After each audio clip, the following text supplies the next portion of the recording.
Welcome to the Crazy Cool Family Podcast with Don and Suzanne Manning. A podcast where we share with you great insights about everything family from over 30 years of parenting 7 kids and over a decade of equipping parents through our Crazy Cool Family ministry. So let us inspire and equip you to build your best family.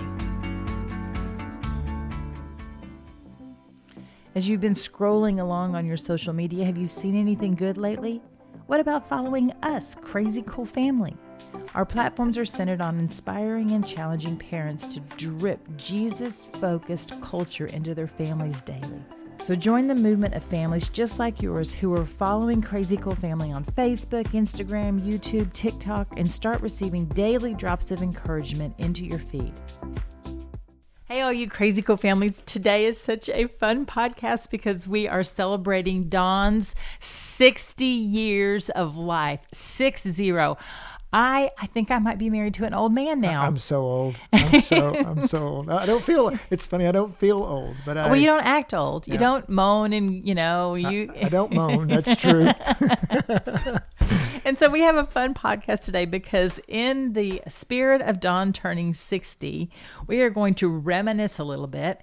And then we're going to just kind of give you some of the things that we talk about a lot in 60 seconds. So you're just a lot of points. So there's going to be a lot of points because we're going to talk about a lot of 60. Things. Yeah, not 60 points. Yeah, but it's going to be fun, and we're going to reminisce a little bit. So, thanks for the birthday shout out, Suzanne. It's kind of Happy birthday. It's going to be a fun month, and it is.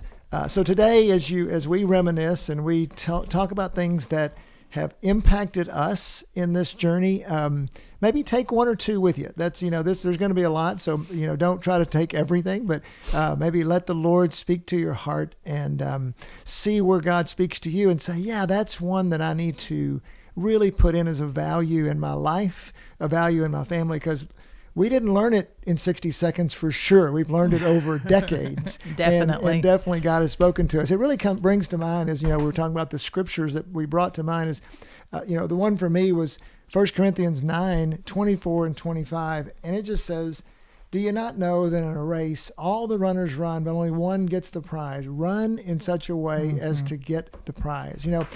And I think about, it's not that I get the prize and you don't, parents. It's that we all can get the prize. Right. And the prize is a great family. Mm-hmm. The prize is the joy that you get from families working and and it is the great. That's why we call it Crazy Cool, because it's the coolest thing ever when your family works. And it's not a sprint, it's a marathon. We really, one of the reasons we really try to inspire you as parents, because we know it's a tough journey and you're always just taking it. I've run marathons before and it's like, man, mile 15, it gets really hard. Right. And so you got to, figure out how you're going to keep going. Yeah, and that ties in so good to the scripture that I thought of when I was thinking about, when I'm thinking of a lifelong lived, a span over, what does it look like? And it's James 1:3. Not only so, but we also glory in our suffering, because suffering produces perseverance, character, and character, hope. And that's what I feel like, a life well lived, a lifelong lived. Of course there's suffering. I mean, even with your marathon analogy, along the way of the marathon, there's suffering. Your body falls apart and your brain starts telling you this is stupid. Why are we doing this? And there's suffering along the way. And just like in a life well lived, there's suffering along the way. But with that suffering, that turns into the perseverance. We press on to win the prize, which you said, and that's what you do. Don has got incredible perseverance. I mean, it's one of his best qualities is perseverance. Well, perseverance produces character, which Don also has amazing and incredible character. And then that leads to hope. I mean, in reality is in the world that we live in, we live in a hopeless world. Hope is something that comes from heaven and is given to the world, given to earth. And so with these things, with working hard, with the suffering, with the perseverance, through the character, that's when we get to live with hope. Yeah, and then the 1 Corinthians verse even parlays into that, where it says, everyone who competes in the games goes into strict training. And they do it to get a crown that will not last, but we do it to get a crown that will last forever. And so it's, if you're never going to go run a marathon without training. You're never going to go run a marathon. If you start out by running a mile, then you run 2 miles, and then you run 5 miles. And so how are you training as a parent? I feel like that we have had some great mentors along the way. We have pursued things. And so, yeah, it's had some suffering at times, but it's been a great journey. And so we just started to think about some things that, as you know, in a Crazy Cool Family, if you look at our Crazy Cool Family house, we have 5 types of relationships in our home. The parent to God relationship, the marriage, the parent to kid relationship, the kid to kid relationship, and the kid to God. And so we were just thinking about what are some things that we've learned along the way today that we can share with you to inspire you on your marathon journey as a parent. Yeah. And something that you can learn from, can be enheartened. I don't know, that's not a word. Not disheartened for sure, but you can uplifted, encouraged, inspired, equipped, empowered. Any of those words work? Yeah. And so let's mix them all up and put them in enheartened. Let's start with relationship with God. So Suzanne, what do you think about, what was one thing that came to mind when you thought about, hey, let's tell parents about this with a relationship with God? Yeah. And so when I think, the first thing that comes to mind when I think of a relationship with God is, but seek first his kingdom and his righteousness, and then all these things will be given to you. And so when it comes to relationship with God, if we think about God first with our heart, soul, and mind, if we think of him first, then everything else is going to fall into place. Would you say, okay, so let me ask you a question about that. So today, think back to when you were, 30 years ago or 33 years ago, we've been married, or maybe the first decade. When you think of God first today, how is that different than when you thought of God first when you were in the first decade of marriage? What can we tell parents today? They're like, oh, this is, it's because we got that scripture tells us to do that, but we also mature in our faith. What's different for you in that? Yeah, I would say as I look back to that season with a bunch of littles, I desperately needed God. And so it's like I sought him out of, desperation. And now I don't know that I necessarily seek him now, because I feel like he's with me now, if that makes sense. I don't have to go find him. He's right here. But when I was young in my faith and young in parenting and very needy, I felt like I was, God, where are you? I don't care how many times I've said that. Why is this kid being so rotten? Why is this such a bad? Fix it. God, fix it. Why is this so hard? Yes. Why exactly? And so, which I kind of relate to that with, it feels like that when I tell people, when a younger dad or comes to me and says, hey, how do I pursue God? And I just say, hey, we're going to take a next step. And when you keep taking next steps, think of it like training for a marathon, again, the mile, the 2 miles or whatever, that I look back and say, man, I've had a lot of ups and downs in my walk with God. And there's been times I've been discouraged, times I've been uplifted, times it's hard, times it's easier. But I look back and what I did over time, not every day necessarily, but you look over the months and years, I've constantly tried to take a next step on my journey with Jesus. And maybe that's reading the Bible. I was about to ask, what were some of those steps? Maybe it's reading a book. I had a mentor he passed away a few years ago. I had the same mentor for 20-something years that I would go see, once a month. And he had a profound impact in my life. Just different, reading certain authors, things like that. Like what's an author? I always come back to John Eldredge, for example. Yep. But there's, Wild at Heart and things like that. But there have been many authors. That's one that there's some that rise to the top. But I mean, there's no telling how many Christian books and leadership books and things that we have read over the season, and just memorizing scripture. Discussions, small groups, being with other believers. Yes. I mean, just all those things, they all count as next steps on your journey with Jesus. Yeah, and I just want to say that I do think that one of the things that enhanced our relationship with God was being a part of the local church. And we talk about it all the time, but just being there to worship with community was very valuable. So if that could be a first step for you if you're not involved in a local church. If you are involved in a local church, then maybe a next step would be a place to serve in the local church. So that's what you're talking about with next steps, right? What's just the one next thing you can do? And it doesn't have to be, there's not a formula, but it is, there are some spiritual disciplines you can do to make that happen. So what about marriage?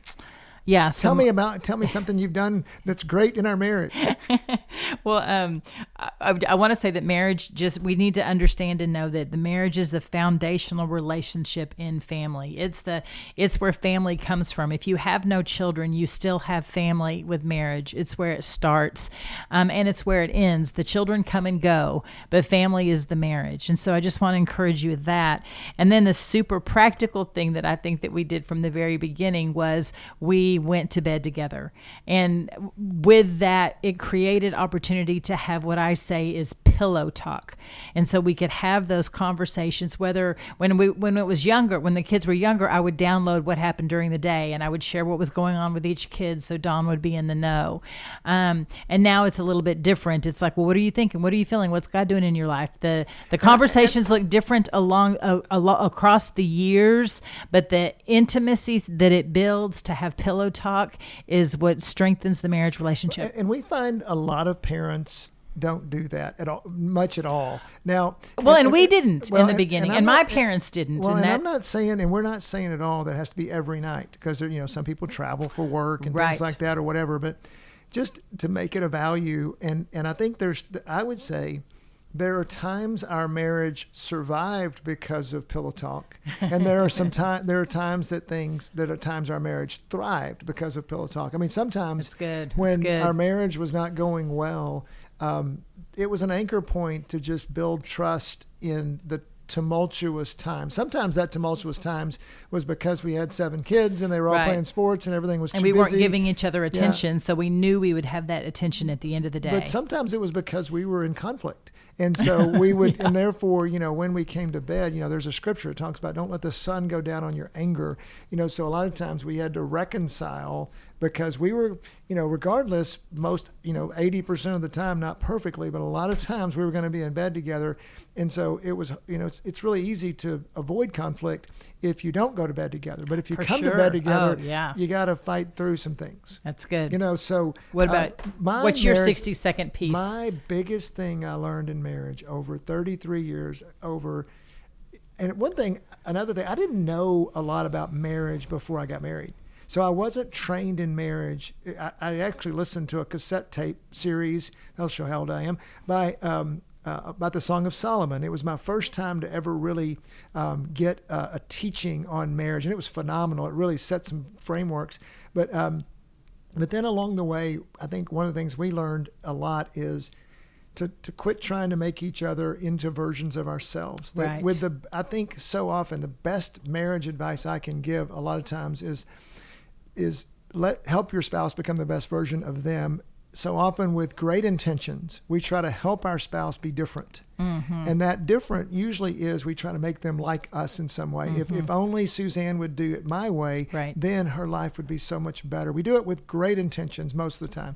But yet what we found is that when I helped Suzanne become more of who she was, then I was able to speak into her life in different ways, because now there wasn't the conflict of trying to make her into something she wasn't. I was trying to make her into more of who she was. Yeah.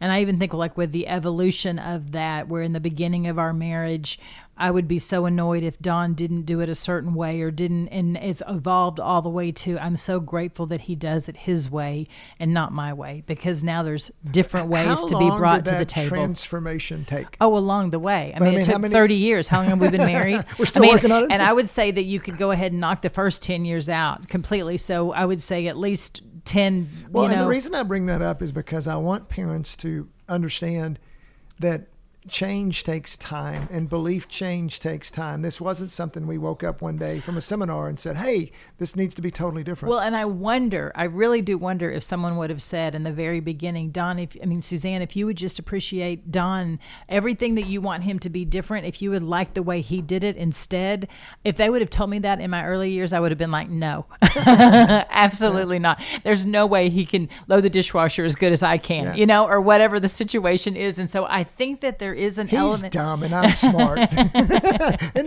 that what we say sometimes? It's like we think their way is dumb. Yes. And I mean, we don't say it like that, and we better not anyway. But I mean, we think, their way But what is if wrong. we did? And mine I mean, is maybe right. we Yeah. should, because then it know. would be, we'd realize how ridiculous we are. But all that to say is just that it is a maturity thing. When truth has been brought to you, you're responsible for the truth. But sometimes we might not. We just kind of we've got to grow up a little bit, and we've got to let go a little bit, let go of control.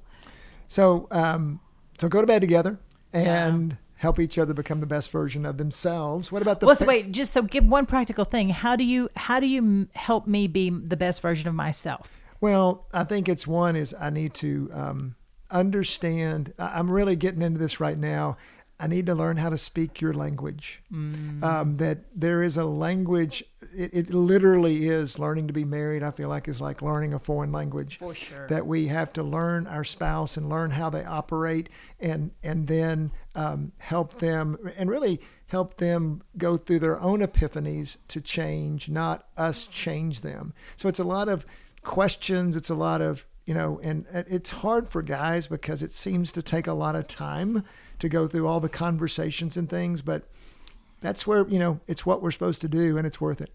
Right. That's good. Good. So parent a kid. Okay. And so the 60-second thing that I want to share with you on this is something that my mom had said a long time ago when I was parenting impatiently and dishonoringly and disrespectfully to my kids. I'd mistreat them, if you will, with my tone of voice and my actions. And she would just say, Suzanne, they're just little people. If you treat them with honor and respect, then they will treat you with honor and respect. And so when my perspective changed and I realized, okay, just because they're a child doesn't mean they're less than. Just because they're immature doesn't mean that I can lord over them and boss them around and demand and command them all the time. If I could look at them as not an equal, because there is a maturity gap there, but if I can look at them as a person that I want to honor. But so let me ask you a question about that. So as a parent, though, we're supposed to direct our kids. We're supposed to tell them what to do. We're supposed to make sure we protect them. How do you treat them as little people? I mean, everybody says, oh, you can't be friends with your kids. You got to be their authority and all that. And so you take a different approach to that. And so how would you instruct parents with that? Yeah. The best filter I would do is, would you talk to your neighbor that way? Would you talk to your best friend that way? Would you talk to the lady at the grocery store the way you're talking to your child? Because there are people in your life that you have to give directions to. There are people in your life that you have to, give a command. And so how are you talking to them? If the people you work with, how do you get them to do what you want them to do? Do you yell at you? Do you degrade them? Do you talk down to them? And another way to filter through it is, how do you want to be talked to? If you can get yourself into the position of the child and understand where they're coming from, they're throwing a big fat giant fit because they don't understand that they can't have a popsicle before lunch because they don't have the concept of time. And if you think, oh, I didn't understand time as two either, then I need to approach the situation differently. Do you feel like that meant, though, and because we get questions from parents all the time, so do you feel like you became more lenient with your kids, or was it a different method? Oh, yeah, that's what do you great. think is the answer that parent says, well, that means I'm just letting them run over me? Yeah. So I think that as a parent, if you think that, then you might have missed what I'm trying to say. Because what I'm trying to say is to understand the child. And if we can come from the child understanding where the child are and what it is that they need. I mean, isn't that what we all want? We all want to be seen and known and understood and spoken to as if you understand me. And your child, oh my goodness, if you treat them with honor and respect, with the understanding, then you're going to get everything you want. You're going to get honor, respect. You're going to get obedience because you're treating them like a person. Yeah, and it relates to my word for parents about the parent-to-kid relationship, and that is that words are powerful. Your words I didn't realize for a long time. Maybe I've never realized. I think I have now of how powerful my words are, even to my adult children today. Oh, for sure. That I have to be careful with my words. at the end of Ephesians, it says, do not let any unwholesome talk come out of your mouth, but only what is helpful for building others up according to their needs, that it may benefit those who listen. So if you can think of your words to parallel what Suzanne's saying is, how are my words going to build my child up and to help them to have what they need in life? Then it changes the way your tone and your words, and it changes the way you interact with your children in a healthy way, because you're after their good. Yeah. And it doesn't mean that you're constantly negotiating with them. There is room for firmness, and like, for example, I have been a boss at my work, and there are times I'm going to say, this is the way we're going. I've listened to everybody. There's not going to be an argument about this anymore. We are going to implement this policy or whatever. But in parenting, when we can, and there's time to be firm, but I think that we over-firm it and we overtone it, if you will, and we don't listen, and so therefore the words that we're saying are not getting through. It's like, what if in the way you talk to them, you did less words, but they were more powerful? Yeah. Okay, that's what we're talking about. You have and strategic. Like I was just thinking as you were talking, your words are strategic. When are you going to say them? You're going to withhold them and use them at the best time. Like before we'd go into the store, I would firmly lay down the expectations. Okay, we're going to go in the store. We're going to get one thing. Blah. And so when we were in the store, we didn't have to have conflict because it was laid out strategically at the time that it needed to be laid out. So I love that our words are powerful. Our tone is powerful. And to finish that is to be encouraging, to be inspiring to your kids, to make a point to remember words are powerful. And so we speak life into them. Yeah. Suzanne just read that passage from James that character leads to hope. And so we tell parents a lot, are you bringing hope into the relationship? Are you bringing hope into the room? Are you bringing hope into the house? Because if you do, you're going to have better response from your children. So good. Okay, so moving along, and this is so fun. Happy birthday to me.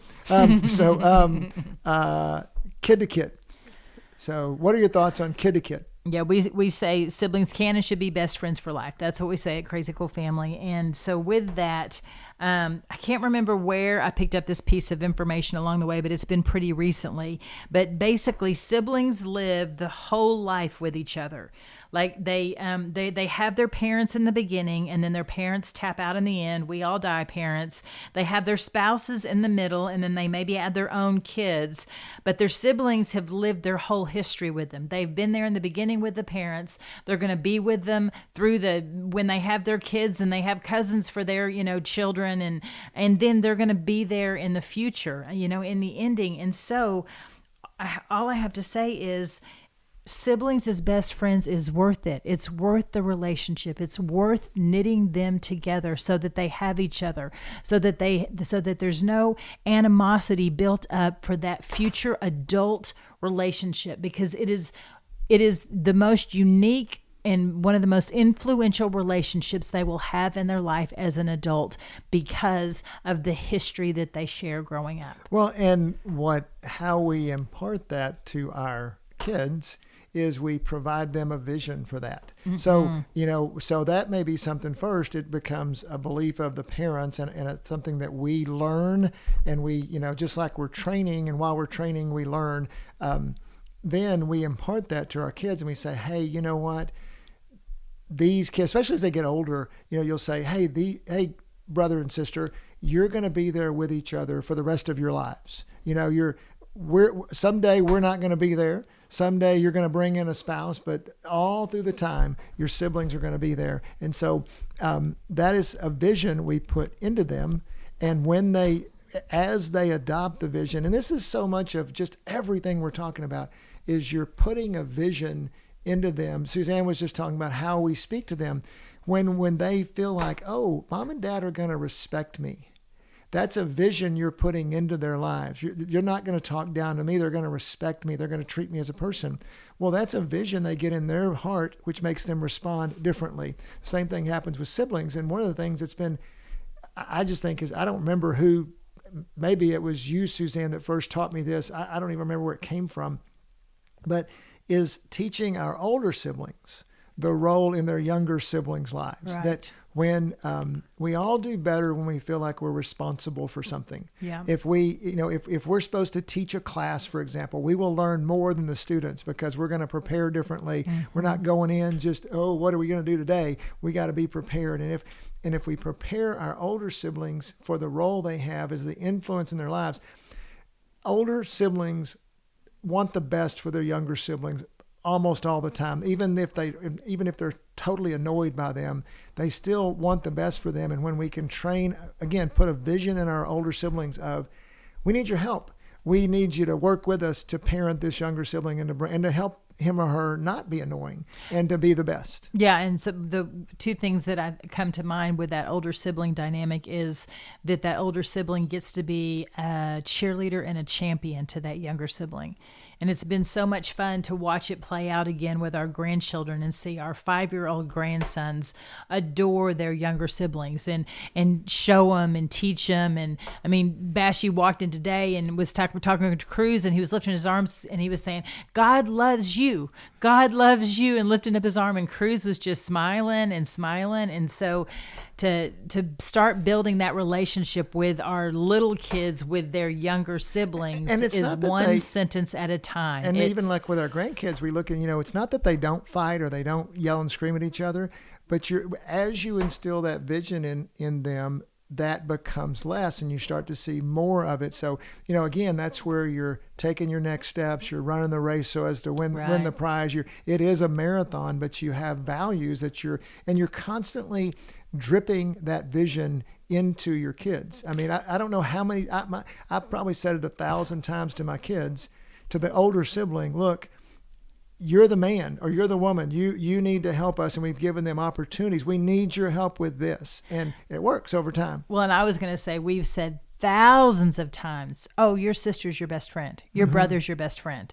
Do you see, we sit at the dinner table, you see all these people, these are all your best friends. You're going to have these friends for life. Your other friends are going to come and go, but these are your friends you're going to have for life. And sometimes thousands of times. But because oftentimes when they were teenagers or even younger, they resisted it. They absolutely resisted it, and we had to. But that's where you just keep at it, and where whatever you persevere for, run the race so as to win the prize. Then they will will instill that value into them. Yeah, one of our kids said, "I don't know." There were several years I was like, "I don't know, Mom. I don't know if I agree with you, Dad." There were several years but she said, but then it clicked. Yeah, and so it's and that happens, definitely over time. So Kid to God is the last one. Okay, and so Kid to God, the 60-second thought I have on you is that we get to build God's kingdom. We get to show our children a love for Jesus. We get to be the first person to show them, tell them all the things, brainwash them that God is good, that God is for them. Jesus is salvation. God's the creator. We're the ones that define that. As a little girl, when I played babies, I grew up in a home we didn't go to church, and I think my parents believed in Jesus, but they didn't tell me about Jesus much. We sure didn't pray or anything like that. And I remember as a little girl thinking, when I grow up, I want a family. I want my family. We all love Jesus. We talk about God, and we get to do that. And so that's what is this dynamic that I absolutely love, that we get to as parents. And then I just want to push on you a little bit. Not only do we get to, it's a privilege, but we have to and we must, parents, be the ones that introduce our children to God. We cannot rely on anyone else. We can't even rely on the church, although the church is wonderful. It only sees our kids 1 to 2 hours a week.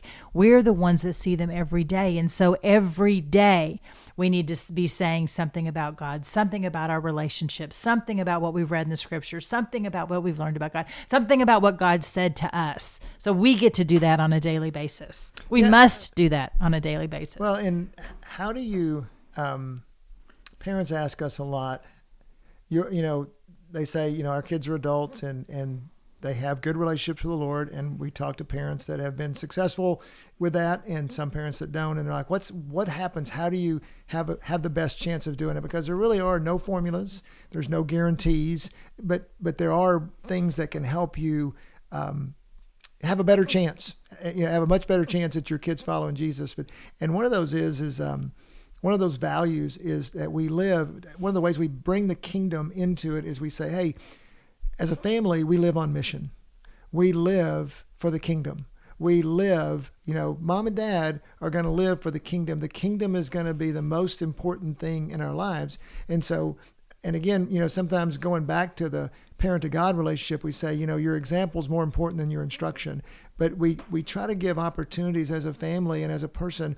For us, for example, that meant that when our kids had opportunities to go on mission trips, we tried to make those happen. And even though, it was hard financially or whatever it was, or, it was costly from maybe a vacation or a time perspective, we really tried to have our kids live on mission. If we could go. I remember when we were young parents and we had little kids, every Christmas we would invite the neighbors to have a day of babysitting. And so we had our girls were maybe, 8, 9, 10, 11, 12 years old. And, but it was mostly us. It was an exhausting day, but we were known in our neighborhood at Christmas. We invited the neighbors over for the neighbors' children over. And then the neighbors themselves were given the day to go Christmas shopping. And so that was our outreach, our gift to them, to watch their kids all day Saturday so they could go Christmas shop together. And it was an exhausting day for us. I mean, I remember just being totally zapped at the end, but we showed our kids a way to serve. And right.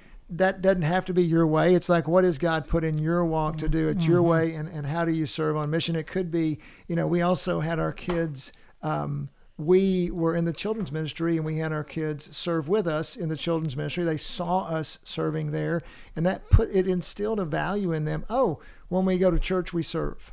And now today, when they are involved in a church and when they go to church, they don't think about what the church gives them. They think about how they're going to be involved, how they're going to serve, how they're going to disciple people. And so that because it was a value that's instilled, and they're never too young for that. We can't expect our kids to have this dynamic relationship with God at 7 years old, but you're dripping things into them about living on mission, about building the kingdom, about those things, and it becomes a part of their way of life. For sure. Yeah. So all those things, man, we just went through those in 60-second little nuggets. Which ones, parents, is God speaking to you about? Maybe go back and listen to this one. There's so many nuggets in there, and maybe even listen to it with your spouse. And you guys, think about, where is God speaking to us? Oh, wow, live on mission. How are we going to do that in our lives? Or maybe it's, we need to start going to bed together. Don't think you got to do them all, because remember, this happened over a long time. But I mean, what is where is God speaking to you? We hope that, we always hope that, our mission at Crazy Cool Family is that we will inspire and equip you to build your best family. And what happened with us is when we started seeing some things happen, we said, how can we impact the generation of parents behind us to inspire and equip them to build their best family? All right. And so in the spirit of, or in the thought of 60 seconds for 60 years for Don, I just want to challenge you to do something positive for 60 seconds. You can just throw 60 seconds something on your phone, and maybe it's 10 jumping jacks. Maybe it's give a kid a big long hug or a sloppy kiss, or maybe it's to say, sweet nothings to your spouse for 60 seconds. But I just challenge you to put a timer on your phone or your clock or whatever that is, and what can you do that's positive for 60 seconds? And the last thing, can I and ask? then the last but thing. This one is, I'm going to ask for a birthday present. Oh, great.